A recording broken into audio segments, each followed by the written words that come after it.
Hey everybody, how's it going? So recently in a video I went over this Wall Street Journal opinion piece that was written by one of these intellectual property think tank people, and it was an interesting piece. In the piece, they were saying that devices may not be fixed to the FDA standards if a right to repair is passed, and it says right to repair is bad for your health.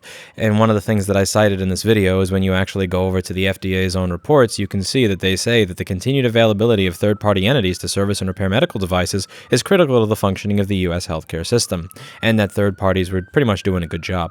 Now, I kind of bit into the Wall Street Journal a bit there because they published something that's just, it's not even like an opinion that's incorrect. It's just factually incorrect. When you're discussing the FDA and you're talking about how this is bad for people's health, and then you go to the FDA's own website and you see that their own findings say that it isn't. And one thing I wanted to give them credit for are these two new articles that they published. One is about ownership, and one was a bunch of letters to the editor. There's one in particular that I wanted to read to you all because it's someone that I hope to have on the channel in the near future to discuss medical device repair. When it comes to medical device repair, I can't really answer all of your questions. I can give people lots of examples when it comes to fixing Apple products because that's the industry that I work in. I'm an expert at it. I know the individual examples, and I can explain where I think they're overreaching, where I think they're making something up. When it comes to medical devices, I'm pretty clueless, so I'm kind of excited to have them on.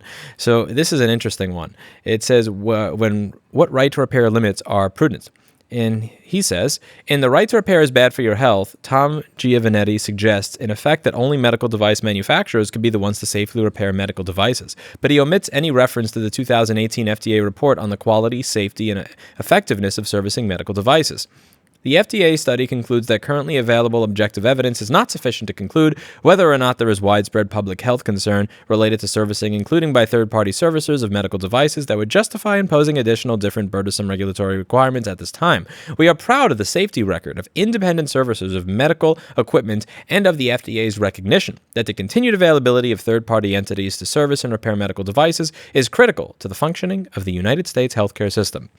He says, many of our members are ISO 13485 qualified and are heavily relied upon by regional and rural hospitals, which cannot easily afford to pay some manufactured equipment repair rates ranging from $600 to $800 an hour with a 4-hour minimum. Mr. Giovannetti's claims about cybersecurity issues that allegedly arise because of giving independent servicers access to equipment service keys are also not supported. See Department of Health and Human Services Office for Civil Rights, which is bereft of references to servicers causing data breaches. Independent servicers are very often used by the manufacturers who handle multimodality servicing programs for hospitals. If independent servicers were so unskilled and unsafe to use, why then do manufacturers so heavily rely on independent servicers to service equipment?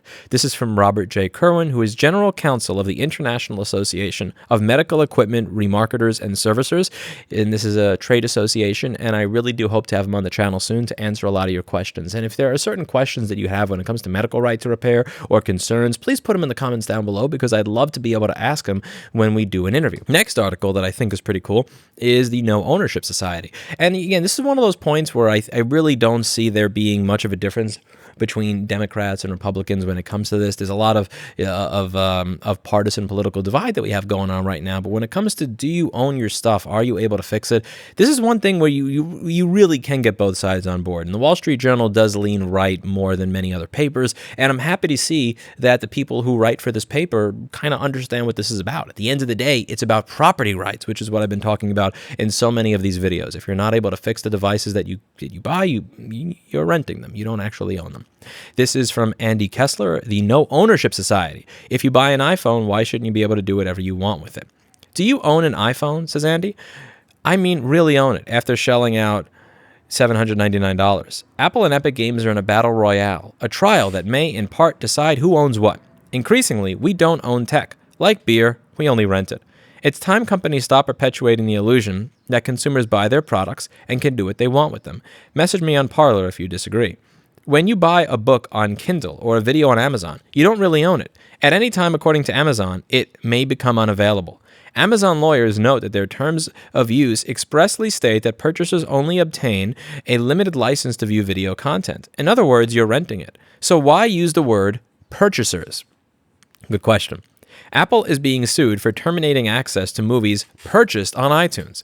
A federal judge in Sacramento wrote last month that, in common usage, the term buy means to acquire possession over something. It seems plausible, at least at the moment to dismiss stage, that reasonable consumers would expect their access couldn't be revoked. Agreed. Apple and Epic are fighting over in-app payments. Epic tired of paying 30% of its iPhone revenue to Apple and tried to use its own payment system for purchases of V-Bucks inside its popular Fortnite video game. Apple then tossed the game from its App Store, the only App Store on the iPhone, with claims that Apple's fees are needed for privacy and security. It's sort of like requiring your Ford's payment system at a McDonald's drive-thru. One analyst, an expert witness for Epic, estimated that Apple's margins in 2019 from the App Store were 78% versus 24% across the entire company. Apple disputes this. I'd guess higher.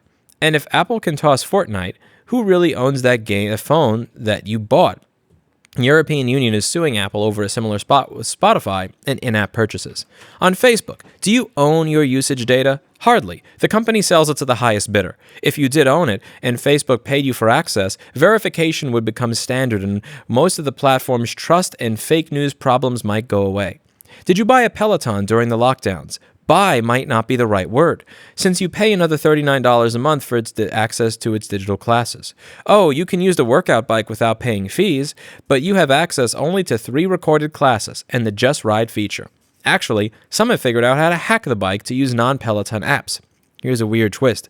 Earlier this year, the art collective MSCHF, in collaboration with rapper Lil Nas X, bought 666 pairs of Nike Air Max 97 sneakers. They added a drop of blood into the soles, or so they claim, labeled them Satan shoes, and sold them for $1,018. Nike sued over trademark infringement, and the sneakers were voluntarily recalled. I guess you don't really own the sneakers you buy either. Could you even write college on a black Hanes t-shirt anymore?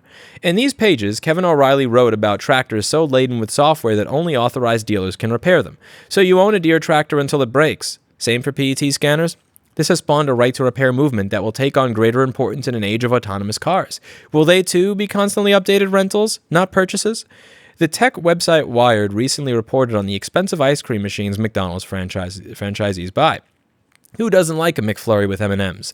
But if the machines break, only pricey authorized dealers are allowed to repair them, until a hacked passcode was discovered that unlocked secret menus from which owners could play around with recipes and fix problems. Your smartphone is a computer underneath a piece of glass. Surely if you buy it, you can do whatever you want with it, right? Not so fast. Maybe the right to hack will restore the true meaning of ownership. What do I mean? Well, hopefully the statute of limitations has expired, but I used to jailbreak, the hacker's term for being able to reprogram my old iPhones. I did this to play with some apps not allowed by Apple. Not yet, anyway. Eventually, Apple implemented some of the better ones, like reading messages out loud. Jailbreaking isn't illegal, but it's certainly frowned upon. It's a hard and ever-changing process. Maybe I invalidated my warranty, but really, I bought the phone from a big blue buy button on Apple's website. It's mine. Let me do what I want with it. The Apple Epic trial may finally prove that, unlike beer, tech can be owned. And I thought that this was a really well-done article. Again, I gave the Wall Street Journal a lot of crap for publishing this because a lot of the claim, even though it was an opinion piece, a lot of the claims are just verifiably, fundamentally, just completely contradicted by the agencies that were cited in that video. But I really do like that, A, they published letters to the editor that were calling that article BS, and it also, reading those letters to the editor, allowed me to reach out to some of the chief counsel at these trade associations that I hope to have on the show soon to be able to talk about medical device repair with all of you and answer your questions. But secondly, I really like that other members of the Wall Street Journal wrote pieces that just completely cut against that and really do start kind of proposing that question to the more conservative audience that reads this. What is ownership?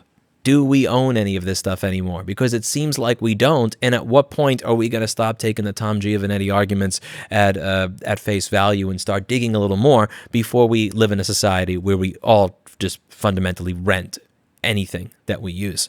I don't think that conservatives or liberals or libertarians alike want to live in that society. And I really do like seeing pieces like this because it kind of reminds me that for all the areas where we disagree about all these different issues, that there's this one area where we can kind of all come together, which is when you buy something, you should own it and you should be able to fix it. Anyway, I thought it was a cool article, so I thought I would read it. I'll link it down below. And, I just wanted to say thank you to Andy for publishing this, because this is I think it's a good piece. And, again, I'm going to stop repeating myself now. See you all in the next video. By the way, I'm wearing a black shirt, so you probably couldn't notice this because I have a black cat. Did you notice there's a blackberry over here? That's a little blackberry. But she was hiding. See, she's camouflaged. See, if I wear a black shirt and I have a black cat, then she's invisible. You can only see her if I do this. I've revealed you, Blackberry. Look into the camera, girl. She doesn't want to be revealed. All right. See y'all later.